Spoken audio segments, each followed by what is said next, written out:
নমস্কার বন্ধুরা, আজ আমাদের রেসিপি ওটস প্যানকেক। ওটসের প্যানকেক বানানোর জন্য আমি প্রথমেই নিয়ে নিচ্ছি একটা কলা। এর মধ্যে দিয়ে দিচ্ছি হাফ কাপের থেকে সামান্য বেশি পরিমাণ দুধ। এটাকে আমি ভালোভাবে ম্যাশ করে নেব। আপনারা চাইলে মিক্সিতে গ্রাইন্ডও করে নিতে পারেন।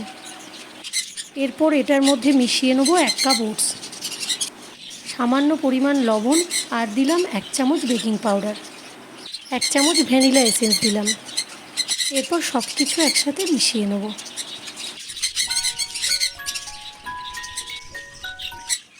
মেশানো হয়ে গেছে। এবার স্মুথলি একটা পেস্ট বানানোর জন্য মিক্সিতে গ্রাইন্ড করে নেব। যেহেতু জায়গাটা ছোট, একবারে ধরবে না, তাই দুবার দিয়ে আমি পেস্ট বানিয়ে নেব। পেস্ট করা হয়ে গেছে। দেখুন খুব সুন্দর গাঢ় ব্যাটারটা তৈরি হয়েছে। আমি যেই পরিমাপগুলো ভিডিওতে দেখিয়েছি আপনারা বাড়িতে সেইভাবেই বানাবেন, তাহলে এরকম গাঢ় ব্যাটার হবে।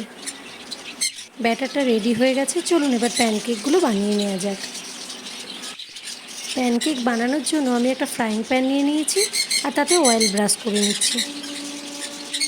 এরপর এখানে 1 হাতা ব্যাটার আমি দিয়ে দেবো। 10 থেকে 15 সেকেন্ড বাদে এটাকে আমরা উল্টাবো। একদিকটা হয়ে গেছে, দেখুন খুব সুন্দর এটাতে কালার এসেছে। একটা প্যানকেক রেডি হয়ে গেল। এরপর সেই একইভাবে আমি ফ্রাইং প্যানে অয়েল ব্রাশ করে নেব, আর 1 হাতা করে দিয়ে ফ্রাইং প্যানে প্যানকেকগুলো বানিয়ে নেব।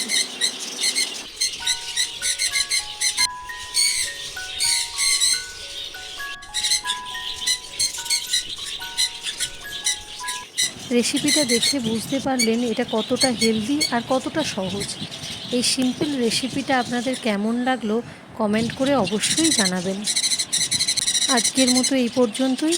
দেখা হবে পরের এক নতুন ভিডিও নিয়ে। ভালো থাকবেন, সুস্থ থাকবেন। ধন্যবাদ।